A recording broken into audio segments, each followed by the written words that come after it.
She failed. Let that sink in for a moment. Not in a small, recoverable way. This was a foundational failure. A full-stop, dream-ending, identity-shattering failure. Twice. Imagine the silence in the room when you see the results. The crisp white paper, or the cold glow of a computer screen, delivering a verdict. A single number that acts as a gatekeeper to the life you've meticulously planned, the life your family expected, the life that followed the rules. For Sara Blakely, that number on the law school admission test, the LSAT, was a judgment. It declared her unworthy of the path she had chosen, the path of her own father, a respected trial attorney. The door she had spent years preparing to walk through, the one leading to a future of respectable arguments, structured days, and the quiet dignity of mahogany desks, didn't just close. It was slammed shut in her face. And then, for good measure, it was bolted from the other side. What do you do when the map you've been following is ripped to shreds? You wander. And so she found herself in the sweltering, unforgiving Florida heat, knocking on doors that didn't want to open, selling something nobody was excited to buy. For 7 years. 2,555 days of soul-crushing, character-defining rejection. Selling fax machines. Door to door. Her dream of being a lawyer was dead, and this beige plastic box humming with outdated technology was its tombstone. And this is where we arrive at the question that rips through everything we've ever been told about success. Every motivational poster, every graduation speech. How does a person become a global icon not in spite of their most humiliating public failure, but directly, undeniably, because of it? Stay with me, because the answer has nothing to do with luck, and everything to do with a simple pair of household scissors. You know the name. You've seen it in stores, in magazines, perhaps even in your own dresser drawer. Sara Blakely, the force of nature who founded Spanx. The world's youngest self-made female billionaire. A titan of industry who built a multi-billion-dollar empire from a sliver of an idea and $5,000 in life savings money she earned during those long, hot years selling fax machines. She didn't just create a product. She created a category. She revolutionized the way people, especially women, feel in their clothes, giving them a renewed sense of confidence that radiates from the inside out. She built a brand that became a household name, a cultural touchstone, a verb. We see the success, the magazine covers, the infectious, confident smile. And the media, in its relentless quest for simplicity, serves us the familiar, tired narrative. An overnight success story built on a great idea. But that's a lazy story. And it's a lie. A comfortable, digestible lie that does a profound disservice to the truth of the journey. It neatly edits out the 7 years in the desert. It ignores the 2 failed tests that were supposed to define her future. It sanitizes the grit, the grime, the tears shed in a hot car between sales calls. It pretends the mountaintop appeared without the grueling, treacherous climb. So, the big question we are exploring today is not, how did she get a good idea? Ideas are cheap. Ideas are everywhere. The real, potent question is this. What kind of mindset, what specific mental and emotional alchemy allows a person to find their life's true purpose not in their victories, but in the wreckage of their deepest disappointment? Because the answer isn't about relentless optimism or some vapid mantra about the power of positive thinking. It's a much more profound, much more durable philosophy. It's a practical, powerful worldview that was forged in the fire of daily defeat, tempered by rejection, and sharpened by a will to survive. It's a philosophy that requires a level of discipline most of us never have to summon. Let's go there. Not to the celebratory moments, not to the beginning. Let's go to the middle. The swampy, humid, hopeless middle. Year 4 of selling fax machines for Donka Business Systems. The novelty has worn off, the hope has faded, and this is no longer a temporary detour. This is life. Forget the highlight reel. Picture this with me. It's 3 p.m. on a Tuesday in Clearwater, Florida. The air is so thick with humidity, you could drink it. It clings to your skin, your clothes. Sara is in her beat-up gold-colored sedan, and the air conditioning is fighting a losing battle, sputtering out lukewarm air that smells vaguely of mildew. Her professional blazer is stuck to the back of her seat. Her hands are slick with sweat on the steering wheel. She just left the 20th office park of the week. She walked through a sterile lobby, approached a secretary behind a plexiglass barrier, and launched into her well-rehearsed pitch. The woman didn't even look up from her computer screen. She just raised a single, dismissive hand and said, "We're not interested." Her voice flat with boredom. It was the 10th time Sara had heard that exact phrase, in that exact tone, that day. This isn't a dramatic, movie-style crisis. There's no shouting, no climactic breakdown. This is the slow, grinding erosion of the human soul. It's the quiet desperation of a life unlived, a potential unfulfilled. In her mind, she sees her friends. They are moving on. They're passing the bar exam, finishing medical residencies, getting engaged, buying houses. Their lives are linear, a series of predictable, admirable steps on a map she couldn't even unfold. Hers is a punishing loop. Car, rejection. Cold coffee, rejection. Car. The specific, devastating mistake she was making every single day wasn't failing to sell a fax machine. The mistake was deeper. It was the decision to get back in the car and do it again the next day without a different purpose. She was trapped in motion, mistaking activity for progress. She was surviving, not building. And in the lonely silence of that car, surrounded by the smell of hot vinyl and cheap air freshener, she faced her true, unexpected enemy. It wasn't the rude secretaries, it wasn't her boss. It wasn't the outdated technology she was peddling in a world that was moving toward email. Her enemy was a silent, seductive whisper that came from within. Let's call it the ghost of the good enough. This ghost doesn't scream at you. It doesn't threaten you. It's far more insidious. It soothes you. It whispers in the calm, rational voice of reason. It says, "Look, at least you have a job. You have a steady paycheck. You're paying your bills. This isn't your passion, but it's stable. A real dream? That's for other people, lucky people. Don't risk this security. This is good enough." It was the most dangerous enemy of all, because it wore the mask of responsible, adult thinking. It was the killer of all great motivational drives. It was the voice that convinces you to trade your magnificent, uncertain destiny for a comfortable, predictable cage. To fight it, to tell that ghost to go to hell, you have to stay hard. Every single morning for 2,555 days, Sara Blakely had to wake up and go to war with that ghost.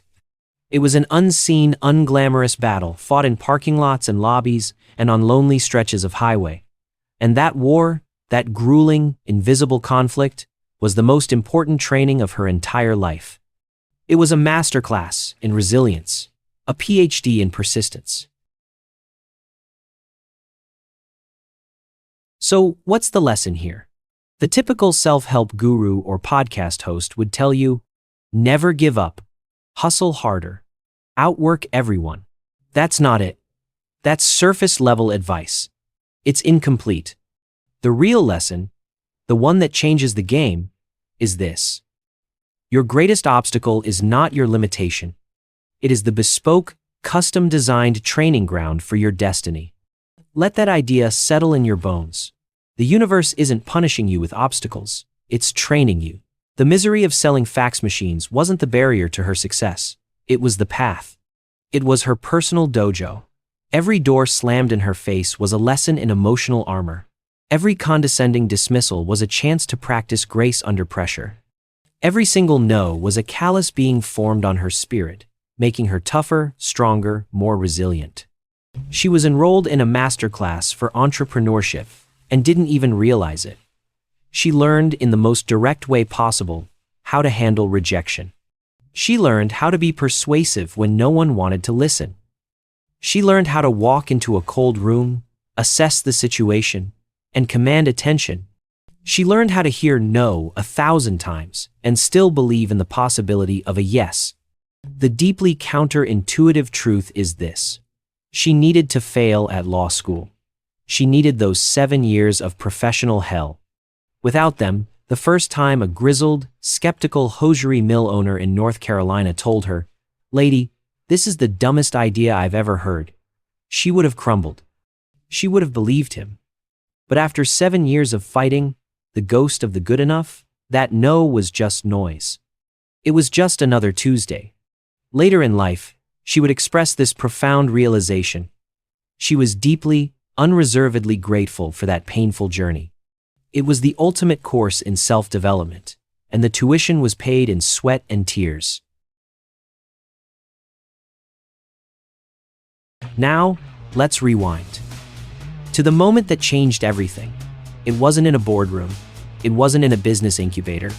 It was in her apartment, before a party. The setup is mundane, beautifully so. She has a fantastic pair of cream-colored pants she wants to wear. But they have a fatal flaw. They reveal every line, every seam of the underwear beneath. It's a classic, universal problem. And here is the precise point where Sara Blakely's path diverges from 99.9% of the population. The world is full of people who notice and complain about problems. They say, "Ugh, I hate this." They say, "Someone should really invent." And then they move on with their day, accepting the minor annoyance as a fact of life.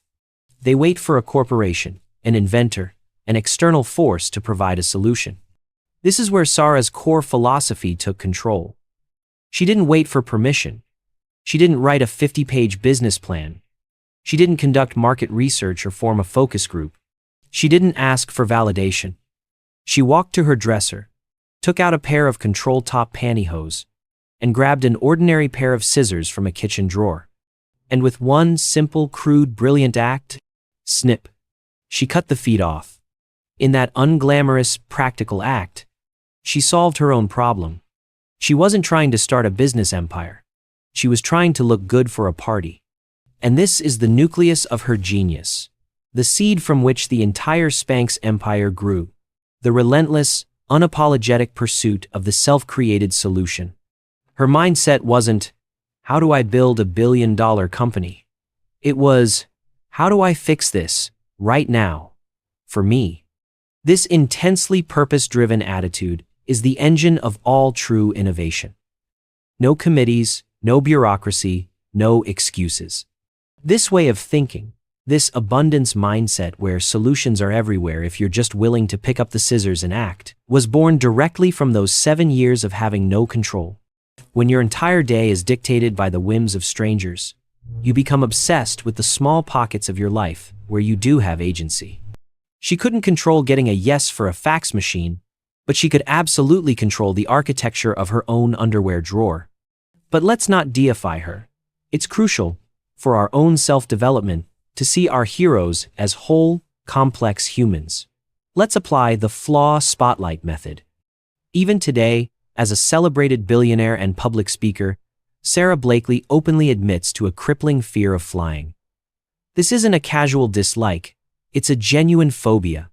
She has described the pre-flight rituals, the physical symptoms of anxiety, the feeling of sheer terror.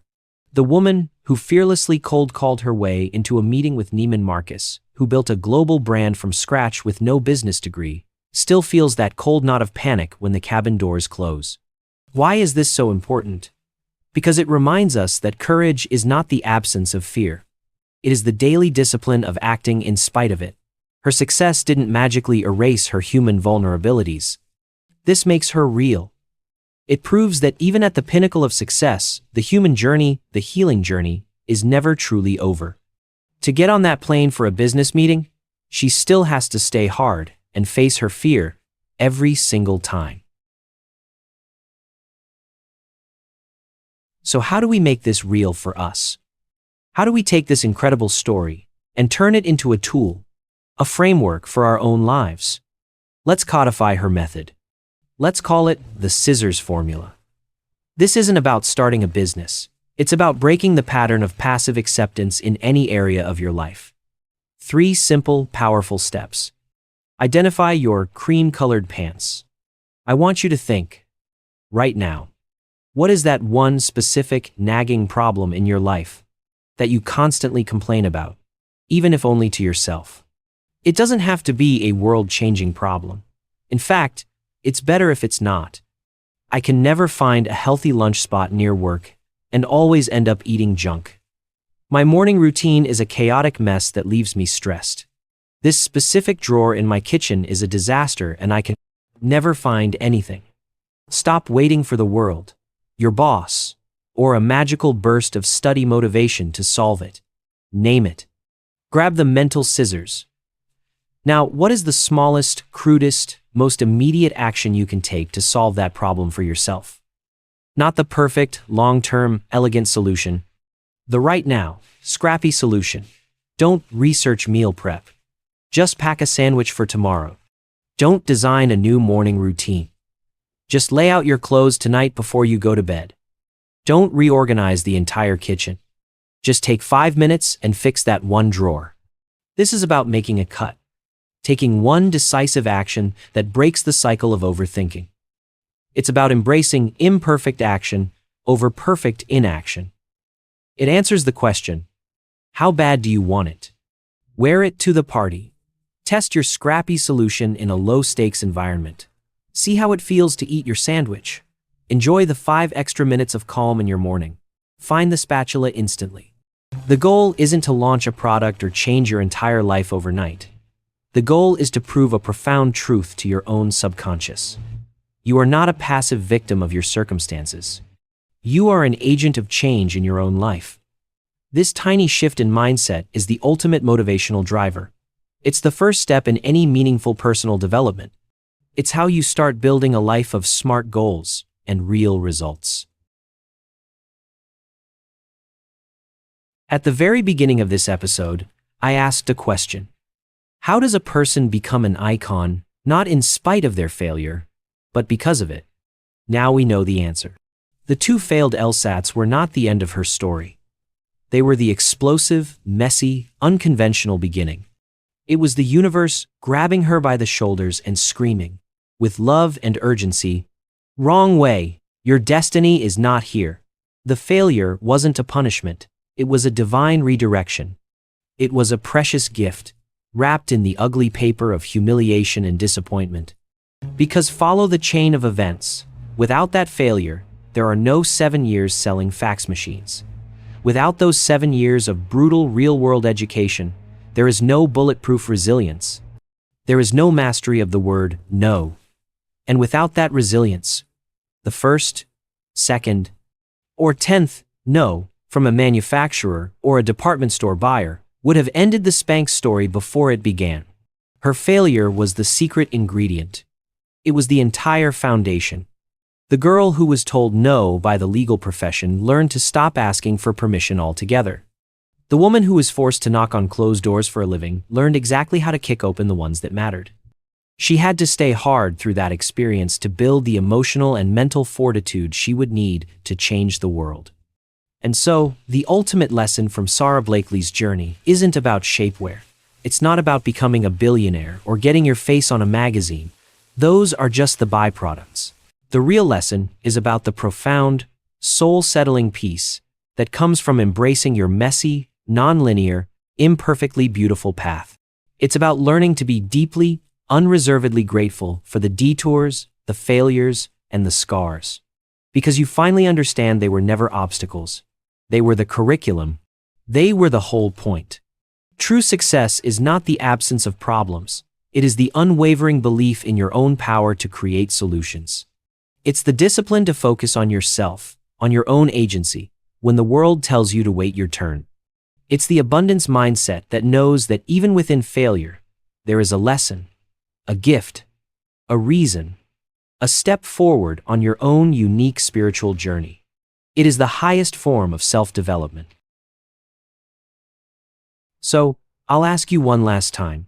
What cream-colored pants are you dealing with right now? What pantyhose in your life needs cutting? What problem are you waiting for someone else to solve for you? Take a moment, identify it, and then go find your scissors. Share your story, your scissors moment, in the comments below. I read every one.